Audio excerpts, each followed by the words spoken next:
नमस्कार, आप देख रहे हैं जनभावना टाइम्स। मैं हूं अंकिता। देश के गृह मंत्री अमित शाह की सुरक्षा में 13 दिनों के अंदर 2 बार बड़ी चूक हुई है, जो कि एक बड़ी चिंता का विषय है। शनिवार को हैदराबाद में केंद्रीय गृह मंत्री अमित शाह के काफिले के आगे टीआरएस नेता ने अपनी कार लगा दी। हालांकि गृह मंत्री के सुरक्षा कर्मियों ने इसे तुरंत हटवा दिया। टीआरएस नेता की पहचान गोसुला श्रीनिवास के रूप में हुई। घटना के बाद श्रीनिवास ने कहा कि कार काफिले के आगे अचानक रुक गई थी। तब तक मैं कुछ समझ पाता, तब तक गृह मंत्री के सुरक्षा कर्मियों ने उसमें तोड़फोड़ की। मैं पुलिस अधिकारी से मिलूंगा और इस मामले में कार्रवाई करने के लिए कहूंगा। आपको बता दें कि पिछले 13 दिन के भीतर गृह मंत्री अमित शाह की सुरक्षा में चूक का ये दूसरा मामला है। इससे पहले इसी महीने 4-5 सितंबर को महाराष्ट्र दौरे के दौरान भी अमित शाह की सुरक्षा में बड़ी चूक हुई थी। अमित शाह के मुंबई दौरे पर एक संदिग्ध उनके इर्द गिर्द कई घंटों तक घूमता रहा था। जब अधिकारियों को शक हुआ तो उन्होंने इसकी जानकारी पुलिस को दी। पुलिस ने उसे 2-3 घंटे के भीतर गिरफ्तार भी कर लिया। आपको बता दें कि गृह मंत्री अमित शाह हैदराबाद मुक्ति दिवस में हिस्सा लेने के लिए तेलंगाना दौरे पर हैं। उन्होंने पहले दिन सिकंदराबाद आर्मी मैदान में रैली को संबोधित किया। अमित शाह ने टीआरएस पर निशाना साधते हुए कहा कि भारत को तो आज़ादी 1947 में मिल गई थी, लेकिन हैदराबाद पर आज भी निजामों का राज है। आपको बता दें कि शनिवार को गृह मंत्री अमित शाह हैदराबाद मुक्ति दिवस मनाने के लिए शहर में ही हैं।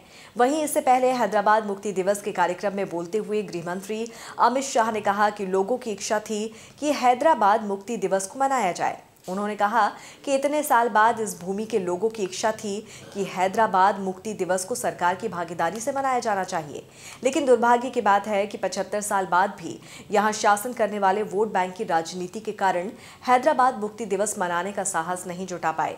उन्होंने कहा, कई लोगों ने चुनावों और विरोध प्रदर्शनों के दौरान मुक्ति दिवस मनाने का वादा किया, लेकिन जब वो सत्ता में आए तो रजाकारों के भय से अपने वादों से मुकर गए।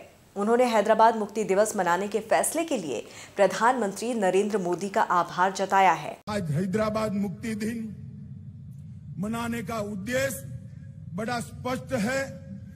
इस मुक्ति आंदोलन की कहानी को नई पीढ़ी तक पहुंचाना है। मुक्ति संग्राम के नामी अनामी अनेक योद्धाओं को, शहीदों को जनमानस में पुनर्जीवित कर नई पीढ़ी को देशभक्ति की लौ जगानी है।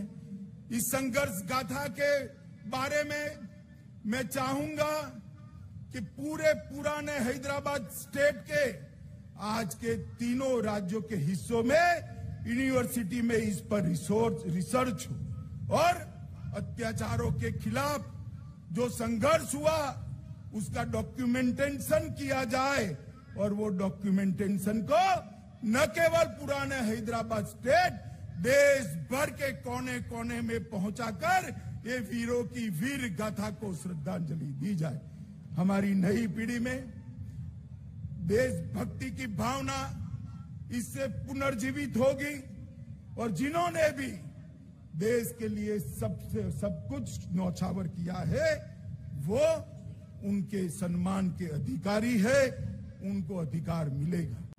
मित्रों, ऑपरेशन पोलो का निर्णय महान सरदार पटेल ने, लौह पुरुष सरदार पटेल ने ढेर सारी कठिनाइयों के बावजूद लिया था, क्योंकि वो जानते थे जब तक निजाम के रजाकारों को परास्त नहीं करते, हैदराबाद स्टेट को आजाद नहीं करते, अखंड भारत का स्वप्न पूरा नहीं हो सकता। भारत के मध्य में ही इतना बड़ा हिस्सा अगर अपने आप को स्वतंत्र मानकर अत्याचारी शासन करता है तो महात्मा गांधी का स्वतंत्र भारत का स्वप्न कभी पूरा नहीं हो सकता।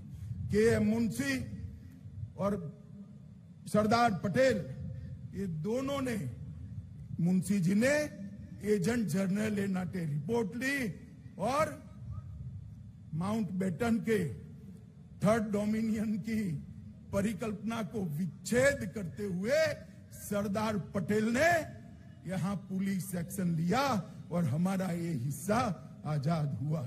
मित्रों, 13 सितंबर से 17 सितंबर 109 घंटे तक अनेक वीर यहां पर शहीद हुए। मैं अभी अभी उन वीरों के शहीद स्मारक को श्रद्धांजलि देकर यहाँ आया हूँ।